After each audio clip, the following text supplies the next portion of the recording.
Today is December 22nd and it's the 8th day of the Simbang Gabi. Second to the last day of Simbang Gabi.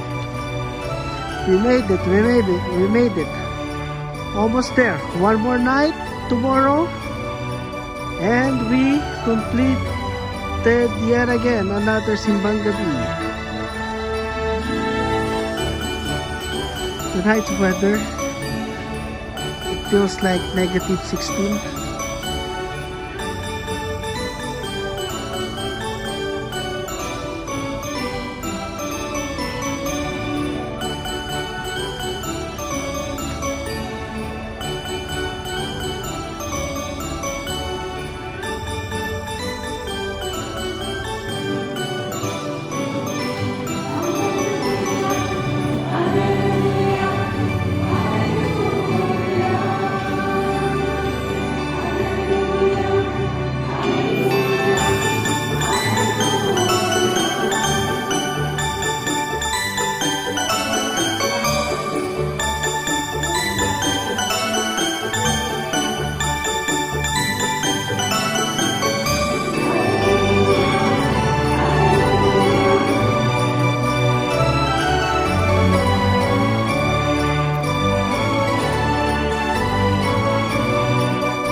For 3 days is almost the same. Kaya yung ating pamilya ng link ng Friday, Saturday, at ngayon ay pare-pareho.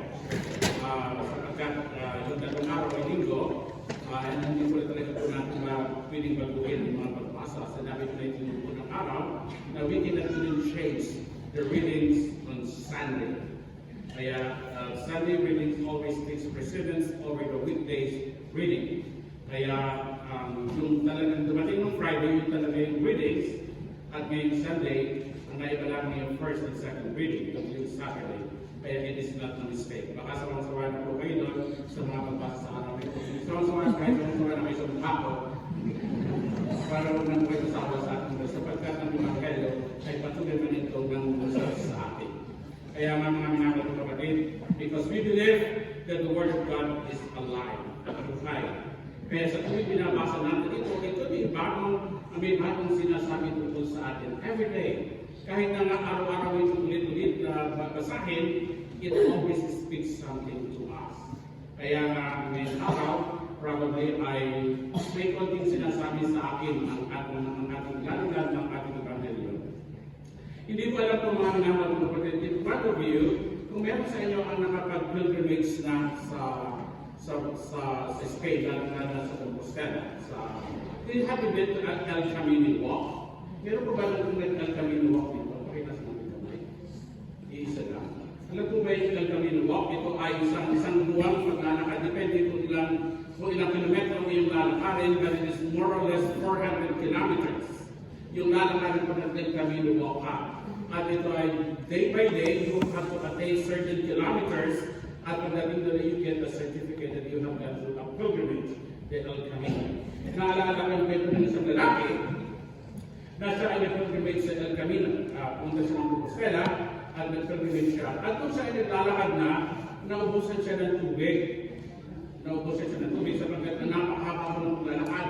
Talagang maubusan ka ng tubig at sapagkat inong ka na pinungan sa pagbasa-basa ka ng pawis, kaya naubusan siya ng tubig. And he becomes thirsty, nabuhaw siya.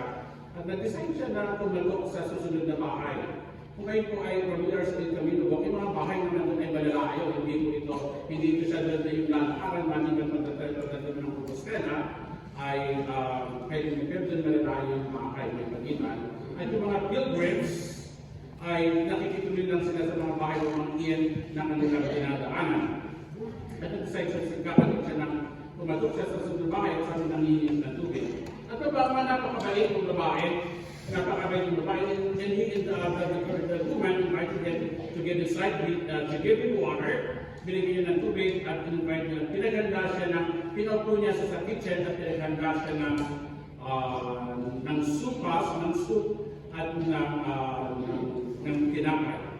At doon na kumakain siya, napansin niya may isang baboy sa pagdating sa farm, may baboy na ikot ng ikot at lahat ng lahat at nagiliw na gini sa kanya, nakit ng nakit sa kanya yung baboy. Ang sabi ng pagdating nila ako nakakita ng ganitong baboy, napaka-friendly at napaka-sweet. Ang sabi ng bahay, hindi po talaga friendly yung baboy na yan. Kasi ang giliw lang sa iyo kasi nakikita niya yung supas na kinakain niya ay kanyang it is his bowl. Kaya nang isa na yata yung bowl ng anak ng babae kaya kinakain niya. Anyway, maraming naman ito kapatid. This is the message of our reading today about pilgrims. You know, napakinggan natin sa ating Ebanghelyo sa galing ito that Mary went to Judean town with haste. She did not only walk. You know, my brothers and sisters, from Nazareth to Jerusalem and from Jerusalem to the Judean town where Elizabeth lived, Mary did not just walk. Baka akala niyo yung pagkakadaman siya, parang pumunta lang siya sa kanilang bahay o sa kanilang lugar. Mary did a pilgrimage, a journey. And this is a message. Ito minsan nakala natin yung Ebanghelyo natin kahit anong natin sa parang ordinary ba, but it is not just an ordinary one. Mary did a pilgrimage. Kaya marami sa atin na sinapunta ng mga pilgrimage. Ano po ba yung pilgrimage? Kapag tayo nag-pilgrimage, ano pa yung ginagawa? Ano po ba yung intentions? A true pilgrimage, my brothers and sisters, that you have a purpose. That you have a purpose. It is marked by challenges, and it is you are enriched by your companion. And this is the message that I would like to share with you this morning. Mary did not just walk. She had a journey. She did a pilgrimage. You know, ang purpose ni Maria ay parang it's an act of charity upang tulungan ang kanyang pinsan si Elizabeth. That was the purpose of her pilgrimage. To help her cousin Elizabeth. At pangalawa, hindi, alam ko sa inyo si Maria, hindi natin madali yung paglalakbay ni Maria. It is not an easy walk. At tandaan po natin ang naman ng kapatid na ang Jerusalem at ang Galilee, ang Nazareth ay dadaan siya, may madadaanan niya yung tabi o kumisang dadaan sa Samaria. Which is yung Samaria na kami naman ng kapatid, if you are familiar with the geography of Israel, ay ito ay kaaway na teritoryo ng mga Israelita. Kaya lang po ba, napapunta si Jesus sa Jerusalem at dumaan siya ng Samaria, ang sabi ng hindi sila patuloyin sapagkat they are going to Jerusalem. Anong sabi ng kanyang mga apostol? Panginoon, gusto mo ba magpaulan naman daw kumawag na kami ng apoy upang puksain ang lugar ng Samaria dito? And then Mary. Hindi na yung Samaria kasi it is a shortcut papuntang Jerusalem. It is a challenge for Mary to go around Samaria. Not to go through to Samaria, but Mary's pilgrimage is marked by a challenge. Hindi madali kay Maria. It is maaaring uphill, taas at baba ang kanyang paglalakbay.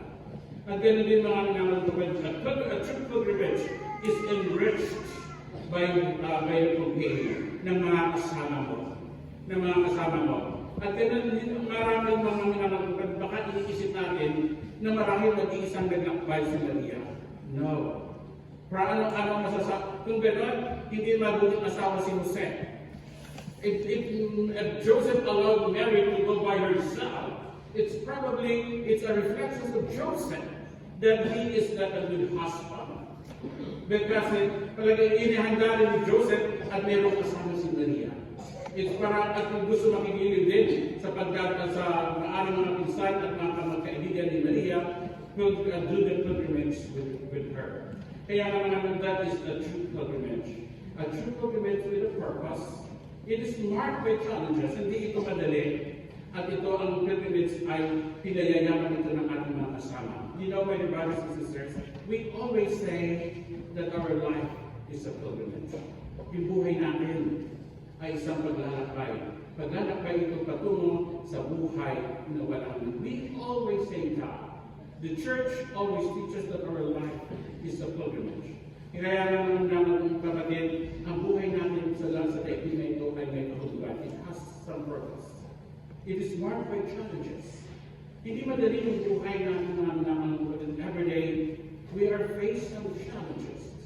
However, my brothers and sisters, the good things that our life is enriched ng mga nakakasama natin araw-araw, ng ating mga sariling pamilya, ng ating mga kaibigan. Kaya naman sa gabi ito, pasalamatan natin yung ating mga pamilya. Our life is a pilgrimage. Let us always enrich our life with those whom we meet. Kahit na namin may sa bahay yung anak mo, but it is a challenge, it is a pilgrimage, it's your life challenge, the challenge of your pilgrimage. Hindi madali. However, my brothers and sisters, your son or your daughter can enrich your life. Yun nitong payamanin at payabugin ang iyong buhay. Para naman naman ito yung mga bagay na nais ang ibahagi sa iyo. And Mary did not just walk, he did the pilgrimage. But she brings with her. May dala-dala siya at ang dala-dala niya ay ang anak ng Diyos. Mga magdadali din sa ating mga pagkilit sa buhay ng minamahal na kapatid. Ang dala ni Maria ay tuwa. Ang dala ni Maria ay kagalakan. Ang dala ni Maria ay ang anak ng Diyos. Mga minamahal na kapatid, ikalubalo na isang ipahali sa inyo sa gabi ito. Tanongin niyo inyong sarili, what are you carrying right now? Ano yung dala-dala mo ngayon sa iyong buhay? Ano yung dala-dala mo ngayon sa iyong puso? May dala ka bang galit? May dala ka bang mga hinanakit sa buhay? This is what are you carrying right now? O baka dala-dala may kagalakan din? Kapag nakita ka ng iyong kaibigan, natutuwa ba sila? Na kapag nakita ka ng iyong anak at iyong asawa, are they happy? Tanungin natin mga sarili, ngayong oras na ito, what are you carrying? Ano yung dala-dala mo? Are you harboring in your heart? My dear brother and sisters, this is a challenge for us.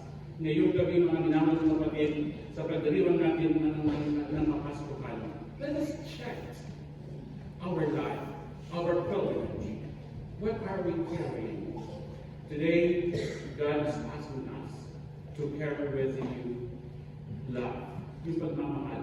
Kahit na nga galit ka minsan, galit ka na, pero just carry love. Kung galit ka, kahit sabihin mo, sigawan mo, I love you. Kahit galit ka. But it's just what you carry. Kung ano yung dala-dala mo, just what you carry. My dear brothers and sisters, this is what Mary brings with her. Alam ko yun, Mary is the new Eve. Mary is the new Eve. Bagong Eva. You know, ang dala-dala ni Maria nung lumapit siya kay Adan, ano yung dala-dala niya? Yung bunga ng pagkain ipinagpapawa sa kanya. And God brings death at inagdala sa kanila sa kasalanan. But Mary, ano ang dala-dala? Kaya nga yung sabi na sa ating Ebanghelyo ngayon, blessed are you among women, and blessed is the fruit of your womb. Yung bunga, ano yung bunga dala-dala ni Maria? Ano yung pagkain dala-dala ni Maria? Yung ibinigay na dala-dala ni Eva kay Adan, ay yung bunga natin pinagbabawal. But the fruit, kaya nga nakikita natin bakit sinabi ni Isabel, fruit, yung bunga ng iyong sinapupunan. What is the bread of life? Jesus himself that brings us to eternal life. You know, if bring the fruit, the forbidden fruit, and brings them to death. And Mary brings with her the fruit of her womb, the bread of life. And nagdadala sa atin sa buhay na walang hanggan. Kaya nga when Mary said, blessed are you among women, and blessed is the fruit, and emphasis on the fruit, yung bunga ng kanyang sinapunan. Ang bunga, ang tinapay ng buhay na kinakain natin araw-araw. Kaya naman mga kapatid, like Mary, we are blessed.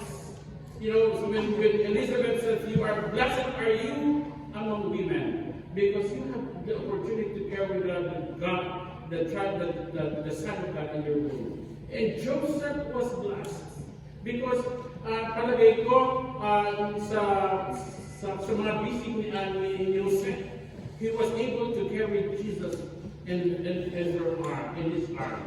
You know, my brothers and sisters, you might forget, we are also blessed. Baka hindi nyo alam, we are blessed because every time we receive Jesus in Holy Communion, we carry Jesus like Mary. We dinala ni Maria ang Diyos. Kapag tinatanggap natin ang si Jesus sa banal na sakramento ng Communion, we are also blessed because we are carrying God in us, Jesus. Baka you take for granted mga naman kapatid, baka akala nyo we just receive Communion. But let us always remember, when you go home, you carry with you Jesus. God is not only with us, God is in us. Kaya mga minamahal ng kapatid, kaya kung if you always live in the presence of Jesus in you, you will have all respect in all the world. You will have respect for anybody sa mga makita natin araw-araw, and you will have the joy. Let us always remember, my brothers and sisters, that all of us are blessed. Lahat tayong tumatanggap because ng banal na Komunyon. God, because katulad ni Maria, nadala niya sa kanyang sinapunan ng anak ng Diyos. Tayo ay blessed sapagkat sa pagtanggap natin ng banal na Komunyon, nadala natin sa ating katawan ang anak ng Diyos. Kaya nga mga minamahal ng kapatid, sa pagpapatuloy ng ating misa, muli tumahimik tayo sa sarili. Sa araw na ito, tanong natin ang ating sarili. Let us examine ourselves. What we are carrying right now? Lungkot, takot, galit, puot. However, my brothers and sisters, today, alisin natin ang mga bagay nito. At sa pagtanggap natin ng banal na komunyon, dalhin natin si Kristo. Dalhin natin si Kristo sa ating bahay at sa ating